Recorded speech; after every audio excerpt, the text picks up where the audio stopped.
ओम शांति। आज है 5 दिसंबर 2023। आज बाप दादा के अनमोल मधुर महावाक्य सुनते हैं। मीठे बच्चे, कल्याणकारी बाप अभी तुम्हारा ऐसा कल्याण कर देते हैं जो कभी रोना ना पड़े। रोना अकल्याण वह देह अभिमान की निशानी है। आज की मुरली से प्रश्न है, किस अटल भावी को जानते हुए तुम्हें सदा निश्चिंत रहना है? उत्तर है, तुम जानते हो कि इस पुरानी दुनिया का विनाश अवश्य होना है। भल पीस के लिए प्रयास करते रहते हैं, लेकिन नर चाहत कुछ और। कितना भी कोशिश करें, यह भावी टल नहीं सकती। नेचुरल कैलेमिटीज आदि भी होनी है। तुम्हें नशा है कि हमने ईश्वरी गोद ली है। जो साक्षात्कार किए हैं वह सब प्रैक्टिकल में होना ही है, इसलिए तुम सदा निश्चिंत रहते हो। ओम शांति। विश्व में मनुष्यों की बुद्धि में भक्ति मार्ग का ही गायन है, क्योंकि अभी भक्ति मार्ग चल रहा है। यहाँ फिर भक्ति का गायन नहीं है, यहाँ तो बाप का गायन है। बाप की महिमा करनी होती है, जिस बाप से इतना उच्च वर्षा मिलता है। भक्ति में सुख नहीं है। भक्ति में रहते हुए भी याद तो स्वर्ग को करते हैं ना। मनुष्य मरते हैं तो कहते हैं स्वर्गवासी हुआ, तो खुश होना चाहिए। जबकि स्वर्ग में जन्म लेते तो फिर रोने की तो दरकार नहीं। वास्तव में यह सच्ची बात तो है नहीं कि स्वर्गवासी हुआ, इसलिए रोते रहते हैं। अब इन रोने वालों का कल्याण कैसे हो? रोना दुख की निशानी है। मनुष्य रोते तो है ना। बच्चे जन्मते हैं तो भी रोते हैं, क्योंकि दुख होता है। दुख नहीं होगा तो जरूर हर्षित रहेंगे। रोना तब आता है जब कोई ना कोई अकल्याण होता है। सतयुग में कभी अकल्याण नहीं होता, इसलिए वहाँ कभी रोते नहीं। अकल्याण की बात ही नहीं होती। यहाँ कभी कमाई में घाटा पड़ता है या कभी अन्न नहीं मिलता तो दुखी होते हैं, दुख में रोते हैं। भगवान को याद करते हैं कि आकर सभी का कल्याण करो। अगर सर्वव्यापी है तो किसको कहते हैं कल्याण करो? परमपिता परमात्मा को सर्वव्यापी मानना बड़े ते बड़ी भूल है। बाप है सबका कल्याणकारी, वह एक ही है कल्याणकारी है, तो जरूर सबका कल्याण करेंगे। तुम बच्चे जानते हो परमपिता परमात्मा हमेशा कल्याण ही करते हैं। अब वह परमपिता परमात्मा कब आए जो विश्व का कल्याण करे? विश्व का कल्याण करने वाला और तो कोई है नहीं। बाप को फिर सर्वव्यापी कह देते हैं, कितनी भारी भूल है। अभी बाप अपना परिचय देकर कहते हैं मन मना भव, इसमें ही कल्याण है। सतयुग त्रेता में कोई भी हालत में अकल्याण होता नहीं। त्रेता में भी जबकि राम राज्य है तो वहाँ शेर बकरी इकट्ठे जल पीते हैं। हम राम सीता के राज्य की इतनी स्तुति नहीं करेंगे, क्योंकि 2 कला कम हो जाने से कुछ ना कुछ सुख कम मिलता है। हम तो पसंद करते हैं स्वर्ग जो बाप स्थापन करते हैं, उसमें पूरा वर्षा पाएं तो बहुत अच्छा है। उच्च ते उच्च बाप से वर्षा लें, हम कल्याण करें। हर एक को अपना कल्याण करना है श्रीमत पर। बाप ने समझाया है, एक है आसुरी संप्रदाय, दूसरा है दैवी संप्रदाय। अभी एक तरफ रावण राज्य है, दूसरे तरफ मैं दैवी संप्रदाय स्थापन कर रहा हूँ। ऐसे नहीं कि अभी दैवी संप्रदाय है, आसुरी संप्रदाय को मैं दैवी बना रहा हूँ। कहेंगे दैवी संप्रदाय तो सतयुग में होता है। बाप कहते हैं इस आसुरी संप्रदाय को दैवी संप्रदाय भविष्य के लिए बनाता हूँ। अभी है ब्राह्मण संप्रदाय, दैवी संप्रदाय बन रहा है। गुरु नानक ने भी कहा है मनुष्य से देवता, परंतु कौन से मनुष्य हैं जिनको देवता बनाएंगे? वह ड्रामा के आदि मध्य अंत को तो जानते नहीं। सृष्टि के आदि में जो लक्ष्मी नारायण सृष्टाचारी हैं, वह भी आदि मध्य अंत को नहीं जानते, त्रिकालदर्शी नहीं है। आगे जन्म में त्रिकालदर्शी थे, स्वदर्शन चक्रधारी थे, तब यह राज्य पद पाया है। उन्होंने फिर स्वदर्शन चक्र दे दिया है विष्णु को। तो यह भी समझाना है कि स्वदर्शन चक्रधारी ब्राह्मण हैं तो मनुष्य आश्चर्य खाएंगे। वह तो श्री कृष्ण को भी कह देते, विष्णु को भी कह देते। यह तो जानते नहीं कि विष्णु के 2 रूप लक्ष्मी नारायण हैं। हम भी नहीं जानते थे। मनुष्य तो हर बात में कह देते हैं भावी। जो होने वाला है उसको कोई टाल नहीं सकते। यह तो ड्रामा है। तो पहले पहले बाप का परिचय दें या ड्रामा का राज समझाएं। सो भी जब बाबा की याद हो पहले पहले बाप का परिचय देना चाहिए। बेहद का बाबा शिव बाबा तो मशहूर है।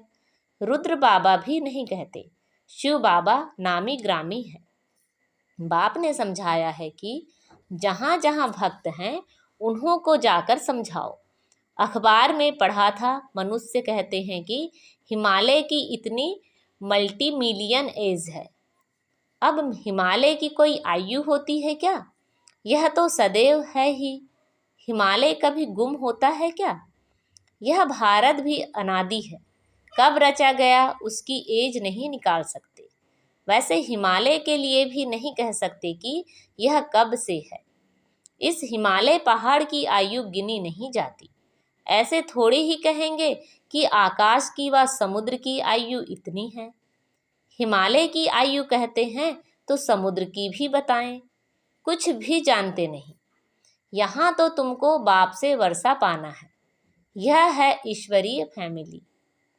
तुम जानते हो बाप का बनने से स्वर्ग के मालिक बनते हैं। एक राजा जनक की बात नहीं। जीवन मुक्ति में अथवा राम राज्य में तो बहुत होंगे ना।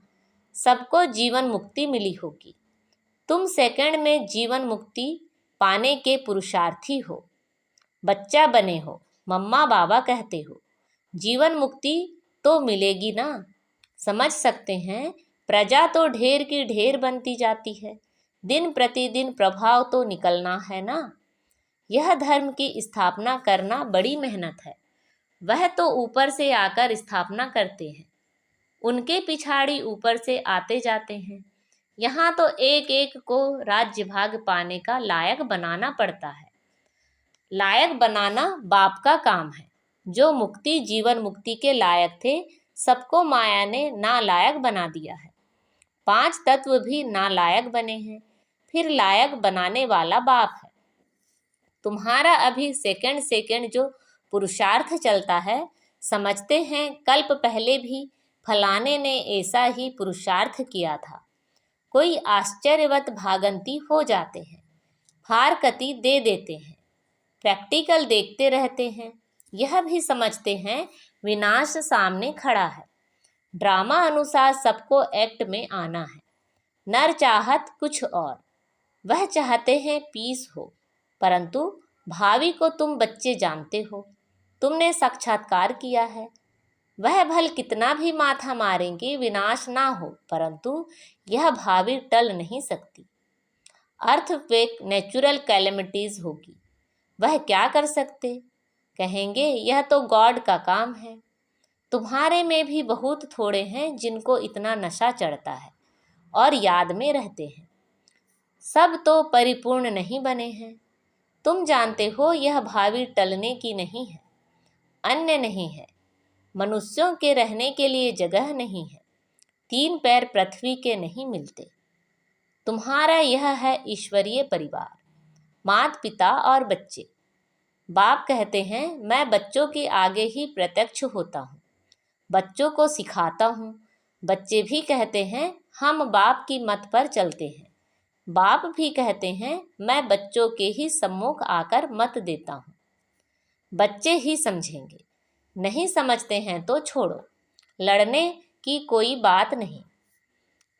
हम परिचय देते हैं बाप का। बाप कहते हैं मुझे याद करो तो विकर्म विनाश होंगे, और स्वदर्शन चक्र को याद करो तो चक्रवर्ती राजा बनेंगे।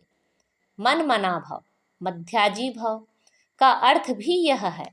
बाप का परिचय दो जिससे क्रिएटर और क्रिएशन का राज तो समझ जाएं। मुख्य यह एक बात है। गीता में मुख्य यह एक ही भूल है। बाप कहते हैं, मुझ कल्याणकारी को ही आकर कल्याण करना है, बाकी शास्त्रों से कल्याण हो नहीं सकता। पहले तो सिद्ध करना है कि भगवान एक है, उनको तुम याद करते हो परंतु जानते नहीं हो। बाप को याद करना है तो परिचय भी चाहिए ना, वह कहाँ रहते हैं, आते हैं व नहीं। बाप वर्षा तो जरूर यहाँ के लिए देंगे या वहाँ के लिए देंगे, बाप तो सम्मुख चाहिए। शिवरात्रि भी मानते हो, शिव तो सुप्रीम फादर है, सब आत्माओं का वह रचता है, नई नॉलेज देते हैं, सृष्टि चक्र के आदि मध्य अंत को वह जानते हैं। वह है ऊंचे से ऊंचा टीचर, जो मनुष्य को देवता बनाते हैं, राजयोग सिखलाते हैं। मनुष्य कभी राजयोग सिखला ना सके, हमको भी उसने सिखलाया, तब हम सिखलाते हैं। गीता में भी शुरुआत में और अंत में मन मनाभव और मध्याजी भव कहा है। झाड़ और ड्रामा का नॉलेज भी बुद्धि में रहता है, डिटेल में समझाना पड़ता है। रिजल्ट में भी एक बात आती है, बाप और वर्षे को याद करना है। यहाँ तो एक ही बात है, हम विश्व के मालिक बनेंगे। विश्व का कल्याणकारी ही विश्व का मालिक बनते हैं। स्वर्ग का मालिक बनाएंगे, नर्क का थोड़े ही मालिक बनाएंगे। दुनिया यह नहीं जानती कि नर्क का रचयिता रावण है, स्वर्ग का रचयिता बाप है। अब बाप कहते हैं, मौत सामने खड़ा है, सबकी वानप्रस्थ अवस्था है, मैं लेने आया हूँ, मुझे याद करो तो विकर्म विनाश होंगे, आत्मा मैली से शुद्ध हो जाएगी, फिर तुमको स्वर्ग में भेज देंगे।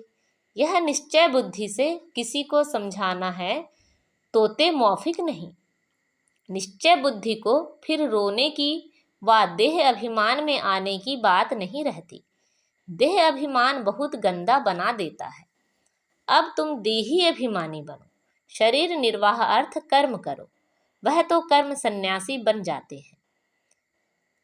यहाँ तो तुमको गृहस्थ व्यवहार में रहना है, बच्चों को संभालना है। बाप और चक्र को जानना तो बहुत सहज है। बाप को कितने बच्चे हैं, फिर उनमें कोई सपूत हैं, कोई कपूत हैं, नाम बदनाम करते हैं, काला मुंह कर देते हैं। बाप कहते हैं, काला मुंह नहीं करो, बच्चा बन और फिर काला मुंह करते हो, कुल कलंकित बनते हो। इस काम चिता से तुम सावरे बने हो।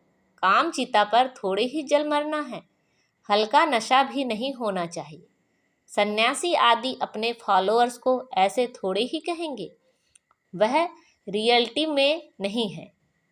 बाप तो सबको सच्ची बातें समझाते हैं। बाप कहते हैं, मुझे याद करो, तुमने गारंटी की है। बाबा, आपकी मत पर हम स्वर्गवासी बनेंगे। बाप कहते हैं, बच्चे फिर विषय गटर में गिरने का ख्याल क्यों करते हो? तुम बच्चियां जब ऐसी मुरली चलाओ तो कहेंगे, ऐसा ज्ञान तो हमने कभी सुना नहीं। मंदिर के हेड्स को पकड़ना चाहिए, चित्र ले जाना चाहिए। यह त्रिमूर्ति झाड़ दिलवाला के ही चित्र हैं। ऊपर में दैवी झाड़ खड़ा है, बाकी दैवी झाड़ जो पास्ट हो गया वह दिखाते हैं।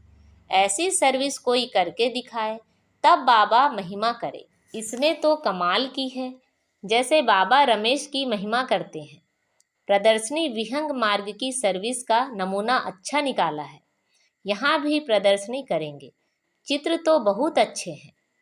अब देखो, दिल्ली में जो रिलीजियस कॉन्फ्रेंस होती है वह भी कहते हैं वननेस हो, उसका तो अर्थ ही नहीं। बाप एक है, बाकी हैं भाई बहन। बाप से वर्षा मिलने की बात है, आपस में मिल छीरखंड कैसे होंगे, यह बातें समझने की हैं। प्रदर्शनी की वृद्धि के लिए युक्ति रचनी है। जो सर्विस का सबूत नहीं दिखाते उनको तो लज्जा आनी चाहिए। अगर 10 नए आए और 8-10 मर गए तो इससे फायदा क्या हुआ? अच्छा, मीठे मीठे सिखिला दे बच्चों प्रति माता पिता बाप दादा का याद प्यार, गुड मॉर्निंग और नमस्ते। रूहानी बाप की रूहानी बच्चों को नमस्ते। हम सब रूहानी बच्चों की रूहानी माता पिता बाप दादा को याद प्यार, गुड मॉर्निंग और नमस्ते। आज की मुरली से धारणा के लिए मुख्य सार है। शरीर निर्वाह अर्थ काम करते देही अभिमानी रहने का अभ्यास करना है। किसी भी परिस्थिति में रोना व देह अभिमान में नहीं आना है। श्रीमत पर अपना और दूसरों का कल्याण करना है। सपूत बन बाप का नाम बाला करना है। आज बाबा ने हमें वरदान दिया है, व्यर्थ संकल्पों को समर्थ में परिवर्तित कर सहज योगी बनने वाली समर्थ आत्मा भव। कई बच्चे सोचते हैं कि मेरा पार तो इतना दिखाई नहीं देता, योग तो लगता नहीं, अशरीरी होते नहीं। यह है व्यर्थ संकल्प। इन संकल्पों को परिवर्तित कर समर्थ संकल्प करो कि यह तो मेरा स्वधर्म है, मैं ही कल्प कल्प का सहज योगी हूँ। मैं योगी नहीं बनूंगा तो कौन बनेगा। कभी ऐसे नहीं सोचो कि क्या करूं, मेरा शरीर तो चल नहीं सकता, यह पुराना शरीर तो बेकार है। नहीं, वाह वाह के संकल्प करो, कमाल गाओ इस अंतिम शरीर की, तो समर्थी आ जाएगी। आज का स्लोगन है, शुभ भावनाओं की शक्ति दूसरों की व्यर्थ भावना को भी परिवर्तन कर सकती है। शुभ भावनाओं की शक्ति दूसरों की व्यर्थ भावनाओं को भी परिवर्तन कर सकती है। अच्छा, ओम शांति।